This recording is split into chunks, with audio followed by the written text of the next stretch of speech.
오늘 우리에게 주신 하나님 말씀 디모데후서 2장 20절에서 21절 말씀까지 제가 봉독해 올리겠습니다.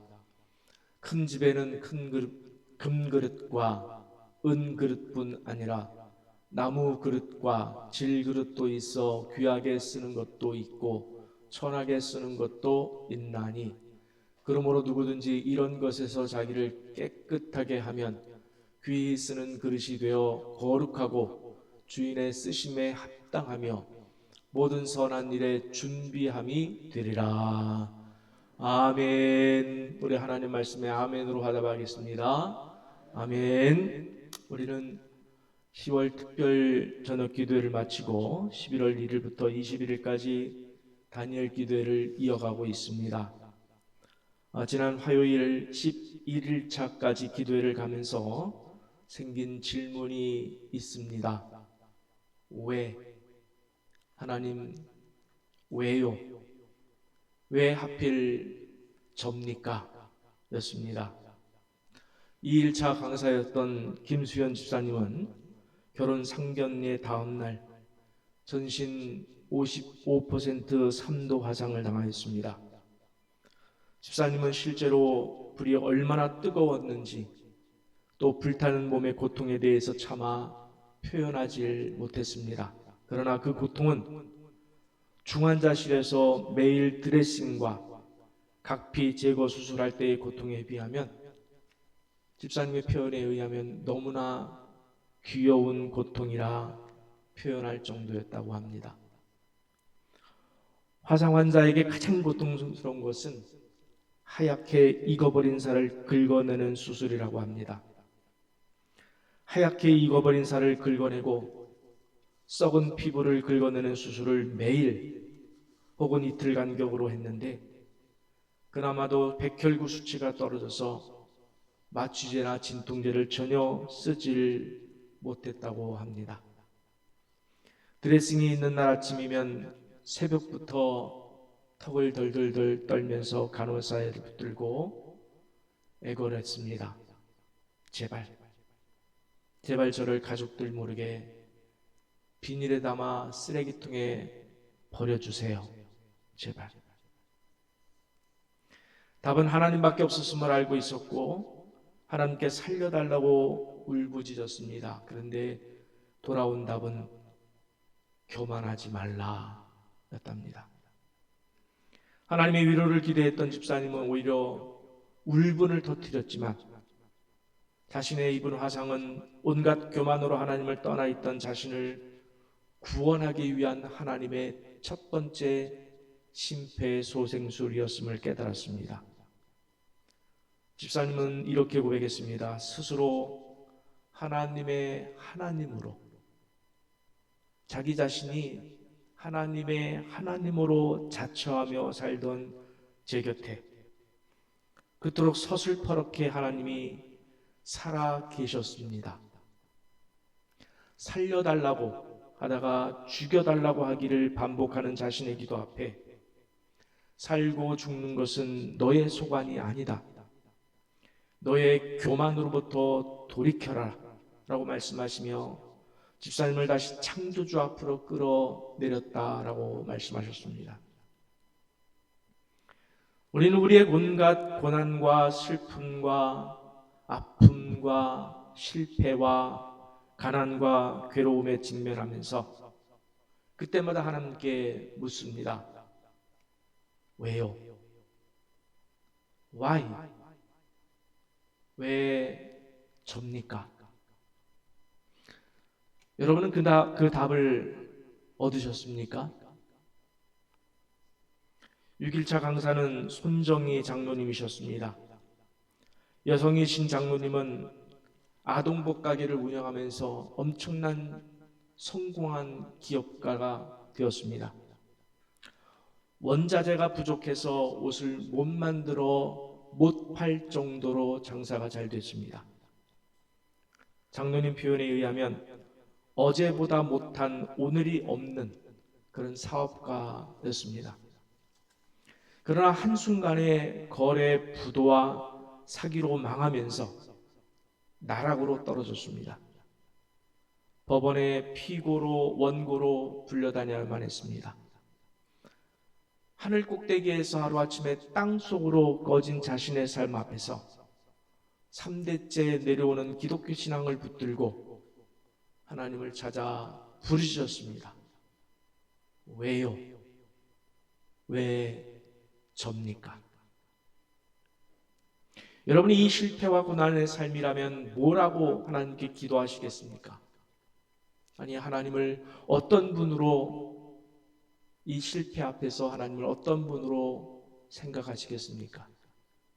이런 상황에서도 하나님을 찾아 의지할 만한 믿음이 준비되어 있습니까? 하나님, 왜요? 그래도 답이 하나님께 있음을 알고 하나님을 찾아 왜요라고 물을 만한 힘이, 믿음이 있으십니까?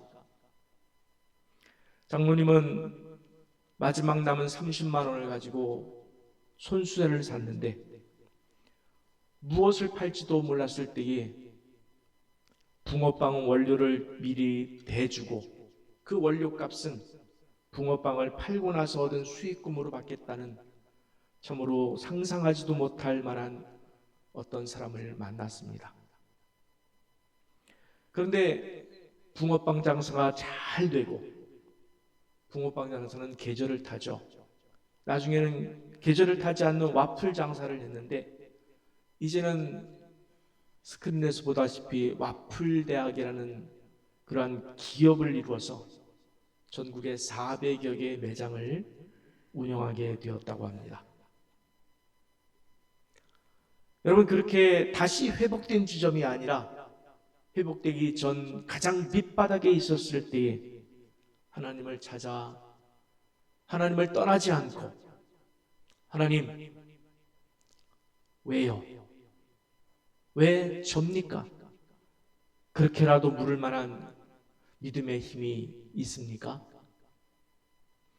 9일차 강사님은 카일 윌슨 선교사님이셨습니다. 선교사님은 서울대학을 나온 아버지와 이화여대를 나온 어머니 사이에서 태어나셨는데 선교사님이 태어나시자마자 두 분이 이혼했습니다. 1960년대 그 당시에는 체면 문화가 지배하던 시기였기에 이혼을 가정의 수치로 여겼습니다. 결국 자기 아기를 서류상 고아로 만들어서 미국에 입양을 보내버렸습니다. 왜? 내게. Why me? 선교사님은 이 질문에서 헤어나올 길이 없었습니다. 선교사님은 훗날 그 대답을 할머니의 기도에서 찾을 수 있었다고 합니다. 외할머니가 손자를 위하여 날마다 2시간씩 기도하신 그 기도가 오늘의 선교사님을 만드셨다고 고백하였습니다. 11차 강사님은 박요한 목사님이셨습니다. 목사님이 중학교에서 고등학교로 올라갈 무렵 출생의 비밀을 알고 말았습니다. 목사님은 자기를 키워주신 어머니가 친부모인 줄 알고 자랐는데 그 어머니의 친자가 아니라 19살의 미혼모에게서 태어나자마자 버려진 고아였습니다. 이 사실을 처음 접했을 때 목사님은 어린 마음에 방황할 수밖에 없었습니다. 감당할 길이 없었습니다. 저는 목사님의 간증을 들으면서 또다시 그 질문이 떠올랐습니다. 왜요? 하나님, 왜 하필 접니까? 방황의 청소년기를 보내고 음악을 통해서 하나님을 깊이 만나신 목사님에게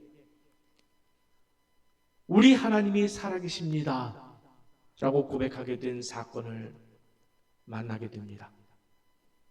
자기를 입양해서 키워주신 어머니, 그분은 결코 부유하지 않았습니다. 작은 미용실을 운영했고 그 미용실 뒤편에 딸린 쪽방에서 생활하면서 새벽마다 그 입양한 아들 목사님을 위하여 눈물로 기도를 올려드리신 그 어머니에게 건강에 문제가 생겼습니다.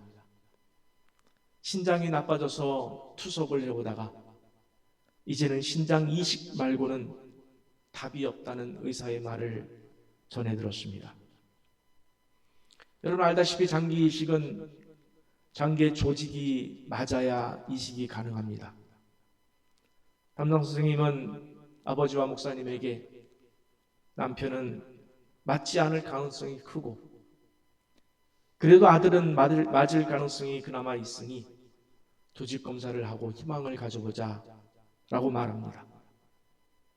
이 말을 들은 목사님은 차마 저는 친아들이 아니라 입양아입니다. 그러니 해보나 마나입니다. 라는 말을 하지를 못하고 조직 검사를 했습니다. 검사 결과를 들으러 갔습니다. 의사 선생님은 결과가 나왔는데 아쉽게도 조직이 일치하지 않았습니다. 라는 말씀에 목사님과 아버지는 이미 예견했던 일이라 그렇게 여겼습니다. 그런데 선생님의 말씀은 거기가 끝이 아니었습니다. 그런데 우리 아드님은 정확히 일치합니다. 목사님은 충격과 놀람에 감사의 마음으로 의사 선생님을 붙들고 이렇게 말했습니다. 선생님, 우리 하나님이 살아 계셨습니다. 여러분 질문입니다. 하나님은 여러분의 삶에서도 합력하여 선을 이루시는 하나님이신 줄 믿으십니까? 하나님께서는 온 우주의 주인이심을 믿으십니까? 아멘. 11일차 강사는 박인경 사모님이셨습니다. 사모님은 결혼 후 남편이 담임 목사로 부임한 지 보름 만에 6살 된 아들이 태권도 학원을 에서 돌아오다가 학원 차에 치여 그만 죽었습니다. 사모님은 책에서 그 당시 아픔을 이렇게 기록해 놓고 있습니다. 아들이 없는 나에게 온 천하가 아무 의미가 없는 것처럼 하나님에게 한 영혼은 천하보다도 중한 무게인 것을, 십자가의 사랑에 가슴 절절히 감동하며 감사하며 알고 있는 줄만 알았던 그 말씀을 실은 머리로만 알고 있었음을 깨닫게 되었다. 아들을 잃고 나니 한 영혼이 천하보다 귀하다는 그 말씀이 살아서 나의 온 몸과 세포 하나하나 속으로 아프게 파고들어와 살아있는 말씀이 되고 실존이 되었다. 사모님은 아들을 잃은 고통으로 자기의 몸과 마음이 갈기갈기 찢겨 나가는 것을 느끼면서 하나님도 자기 자녀들, 자기 백성들이 돌아오지 않는 것을 보고 영원한 죽음을 향하여 가는 것을 보고 순종하지 않는 것을 보고 그 하나님의 마음도 자기처럼 갈기갈기 찢겨 나가는 것을 깨닫게 되었습니다. 여러분, 나 때문에 하나님의 자녀라고 고백하는 나 때문에 하나님의 마음이 자식 잃은 어미처럼 갈기갈기 찢겨 나갈 만한 삶을 그 하나님 앞에 보여서야 되겠습니까? 그러나 인생의 고통은 거기서 끝이 아니었습니다. 사모님보다는 10배나 더 건강했었다는 남편이 56세에 심장마비로 하늘나라로 가셨습니다. 하나님 왜요? 왜 제게? 아들을 데려가셨으면 됐지. 왜 남편도 데려가십니까? 라고 통곡할 때 하나님은 사모님의 친구에게 답변해 주셨습니다. 손 목사는 그 사명을 다 마쳤다. 그리고 네 친구 박인경 사모는 염려하지 마라. 그렇게 말씀하셨다고 합니다. 우리는 이렇게 인생을 살면서 왜요? 왜 하나님 하필 저입니까? 왜 제가 아파야 합니까? 왜 제가 실패해야 합니까? 왜 제게 이런 어려운 고통의 일이 생겨야만 합니까? 라고 울부짖을 때가 많이 있습니다. 이름은 다르고 모양은 다르지만 작고 크고 하는 그런 것들은 다를지 모르지만 우리 인생 가운데 수없이 일어나는 고통과 아픔과 슬픔, 괴로움 속에서 하나님께 묻습니다. 하나님, 왜요? 왜 제게 이 고통을, 왜 이 고통을 거둬가지 않으십니까? 왜 치료해 주지 않습니까? 왜 제게 이런 일이 생겨야만 합니까? 여러분은 이 질문에 대한 하나님의 대답을 들으셨습니까? 하나님의 대답을 듣기 전에 한 가지 더 살펴볼 영상이 있습니다. 제가 이 영상을 보면서 기도 제목으로 삼고 싶어서 특별히 영상을 준비했습니다. 우리나라도 베트남에 파병했던 국가로서 베트남의 고엽제 피해자 후손들에 대한 기도를 우리가 잊지 않았으면 좋겠다. 우리의 기도 제목에 그들에 대한 기도를 항상 넣어야 되겠다. 그런 결심으로 이 영상을 준비했습니다. 1분 25초 영상인데 한번 보시기 바랍니다. 인류 역사에 없었던 무시무시한 재난. 베트남 전쟁은 이미 반세기 전에 끝이 났지만 여전히 전쟁의 비극 속에 멈춰 사는 사람들이 있습니다. 인간이 만들어낸 독극물 중 가장 독하다는 최후의 독약, 고엽제 피해자들입니다. 고엽제는 1g만으로도 2만 명 이상을 살상할 수 있는 독성 물질입니다. 분해되지 않고 체내에 축적돼 유전되며 시대의 피해자들을 낳고 있는데요. 전쟁 당시 최소 210만 명에서 최대 480만 명이 고엽제에 노출됐고 이후 15만여 명이 기형아로 태어난 것으로 추산됩니다. Không đi được, nó không cựa quậy gì, nó không lanh lợi như ta. Cô biết nó bị bệnh cái gì rồi nhưng mà không biết. Cái đi xuống với bệnh viện Nhi Đồng 1 á, ta nói con này nó bị bệnh, nó không có đi được đâu, nó bị liệt rồi. Đó, nó biết bắt đầu từ đó là tới giờ luôn là con nuôi nó nay là. 다음 세대로 유전되는 돌연변이 질환을 앓고 있는 베트남 인구는 약 300만 명. 일부 지역에선 고엽제 살포로 나무가 말라 죽은 땅을 회복하기 위해 아직도 소독 작업이 이루어지고 있을 정도입니다.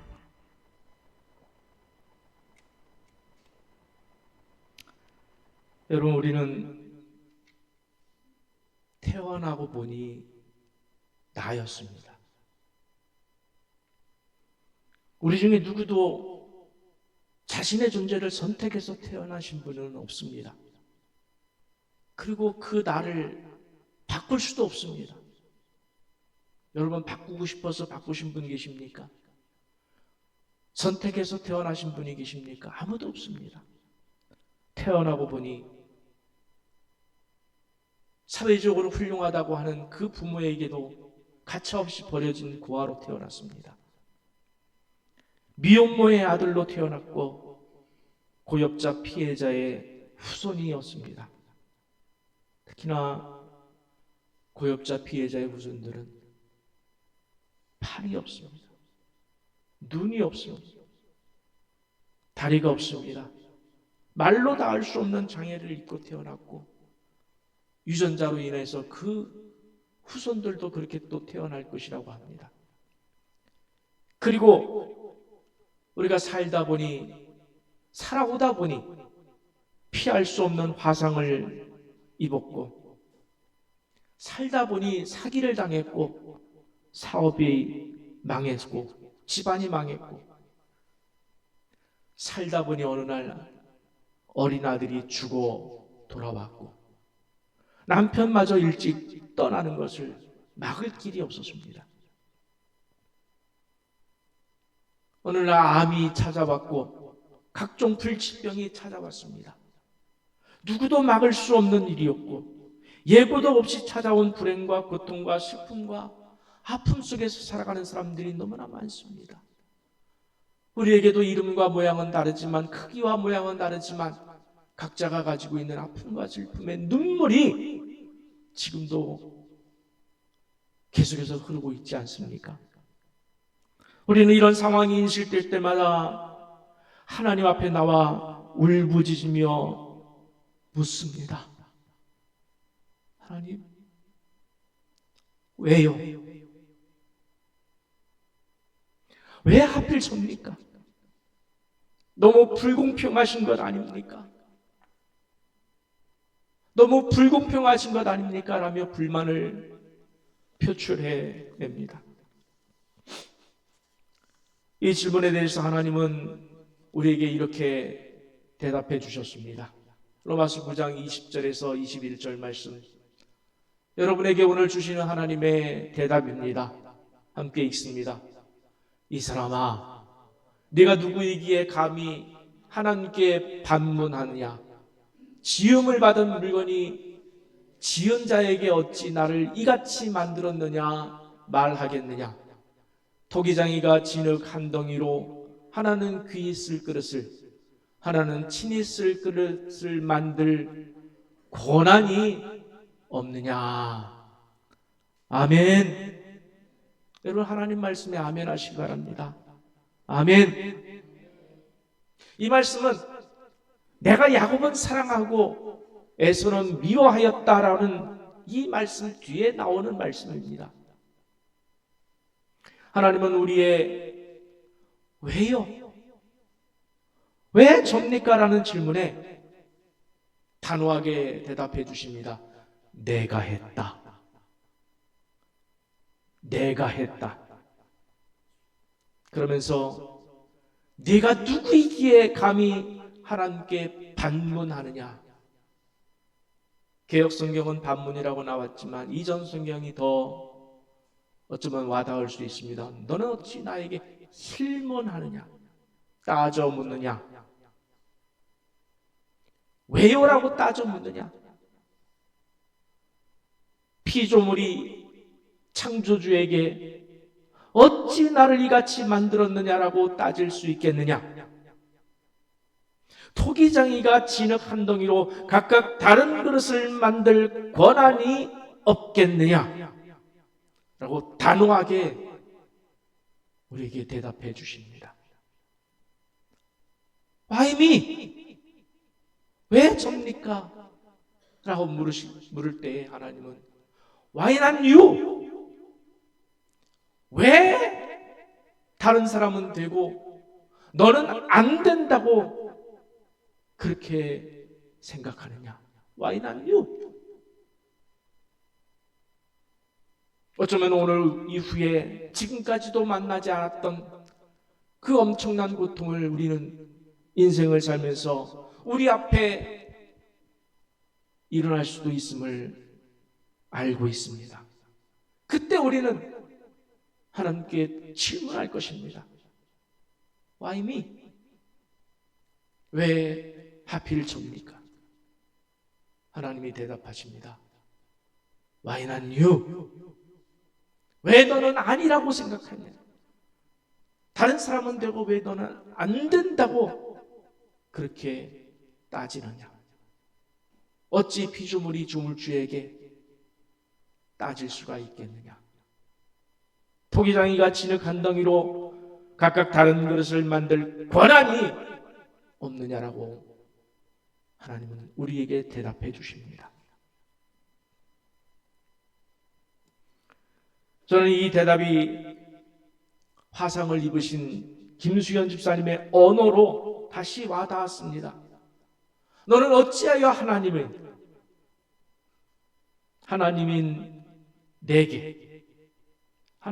내게 너 스스로 하나님 노릇을 하려고 하느냐? 우리가 하나님께 불평하고 판단하고 원망할 때에 우리는 하나님이 되는 거예요. 그렇지 않습니까? 우리가 하나님을 판단하는 거예요. 하나님 불공평하십니다. 왜 하필 접니까? 왜 저 아이들은 예수 믿지 않는데도 잘 살고 대학에 잘 들어가고 아무 일도 일어나지 않는데 예수님 믿는다고 하는 나는 내 자녀는 왜 이렇게 살아야 합니까? 이 고통을 견뎌야 합니까? 하나님 불공평하십니다 라고 할 때에 여러분, 우리가 그 하나님 노릇하고 있는 거 아십니까? 그 하나님 노릇하려고 하는 걸 아십니까?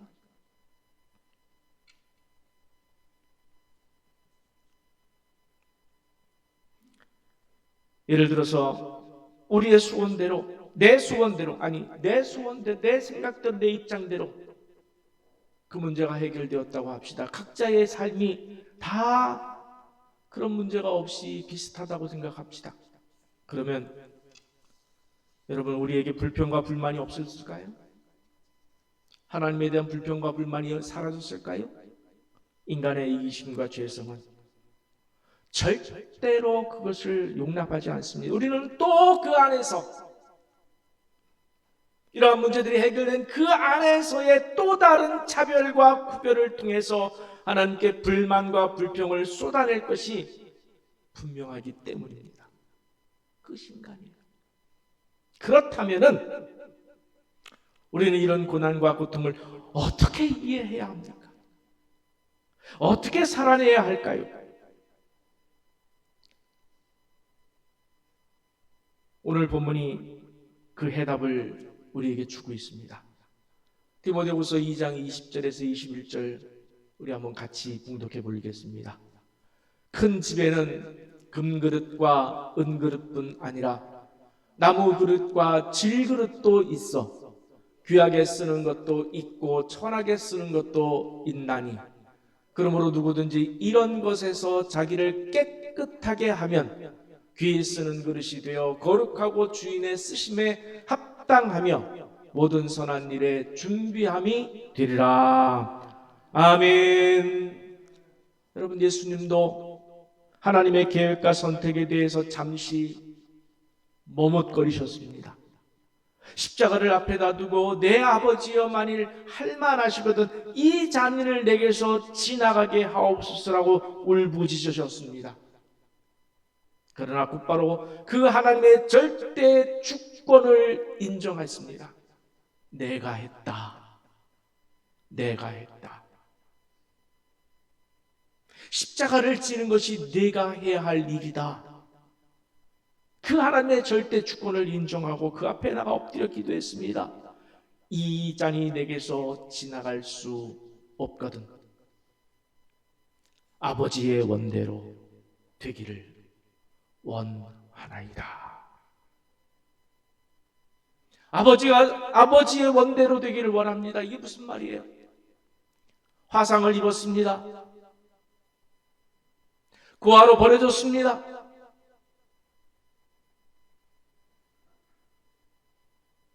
입양아가 됐습니다. 사업이 망했습니다. 암이 찾아왔습니다.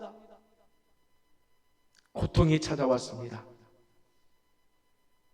이 상황 속에서 이 잔이 내게서 지나갈 수 없거든 하나님의 뜻이라면 아버지의 원대로 되기를 원하나이다. 여러분, 이것이 우리가 가야 할 길이라는 거예요.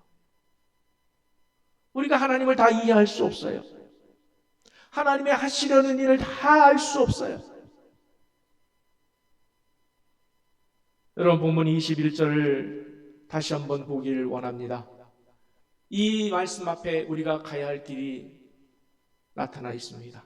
그러므로 누구든지 이런 것에서 큰 그릇이든 작은 그릇이든 금 그릇이든 은 그릇이든 나무 그릇이든 질 그릇이든 깨진 그릇이든 누구든지 자기 있는 지금의 형편 속에서 이런 것에서 자기를 깨끗하게 하면, 여러분 우리가 여기 모두 모여 있습니다만 모두에게 해당되는 말씀이에요. 당신은 금그릇이니까 해당되지 않고 당신은 질그릇이니까 이런 것이 아니에요. 어떤 그릇이라 할지라도, 어떤 모양의 삶이라 할지라도, 어떤 고통과 아픔의 삶이라 할지라도 우리 모두에게 하나님이 원하시는 이 말씀, 자기를 깨끗하게 하며 하나님을 바라보고 거룩하게 하고 성결하게 하며 귀히 쓰는 그릇이 되겠다는 거예요. 내가 쓰겠다는 거예요. 하나님이 쓰겠다는 거예요. 작은 그릇 그대로 쓰겠다는 거예요. 나무 그릇 그대로 쓰겠다는 거예요. 깨진 그릇 그대로 쓰시겠다는 거예요. 주인의 쓰심에 합당하게 선한 일에 준비함이라. 아멘. 여러분 이 말씀에서 예배되는 사람은 없습니다. 아니 이렇게 표현하고 싶어요. 이 말씀에서 도망갈 수 있는 사람이 아무도 없어요.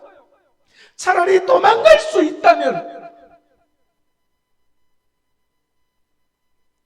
하나님이 주시는 이 운명에서 내가 도망이라도 갈 수 있다면 차라리 도망가겠는데 하나님은 도망갈 수 없어요. 이 고통과 아픔에서 피할 수 있으면 피하겠는데 그럴 수 없어요. 여러분 태어나고 보니 나이고 살아가다 보니 닥친 어려움이고 아픔이고 고통이고, 태어나 보니 미혼모의 아들로 태어났고 장애인으로 태어났고 살면서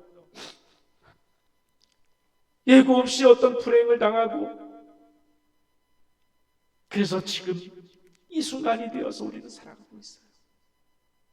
지금 이 순간에 되어서 우리가 살아가고 있는데 내가 원한다고 저 사람과 바꿀 수 없는 인생을 내가 살아가요.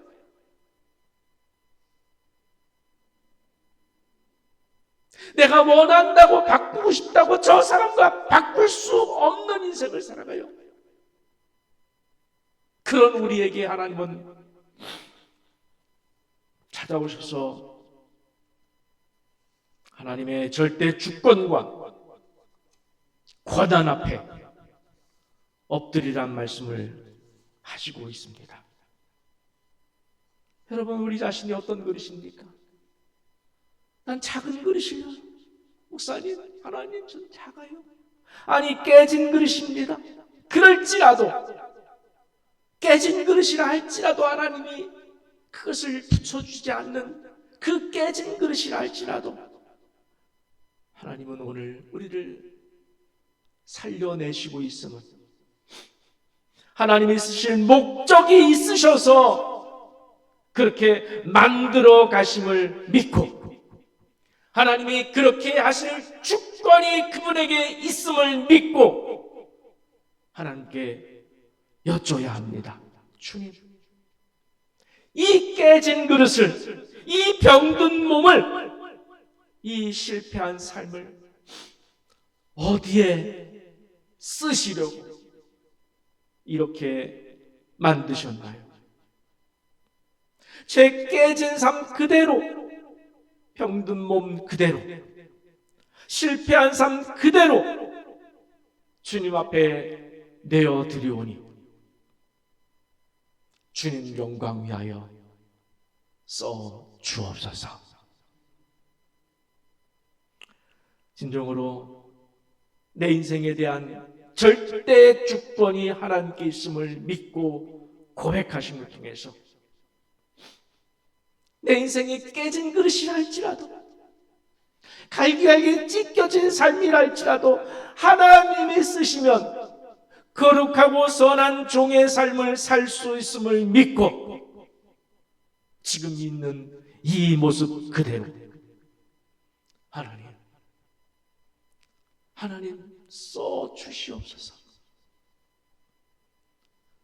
오직 하나님의 이름을 영화롭게 하는 일에 이 깨진 몸이라도, 갈기갈기 찢겨진 이 몸이라도 사용하여 주시옵소서.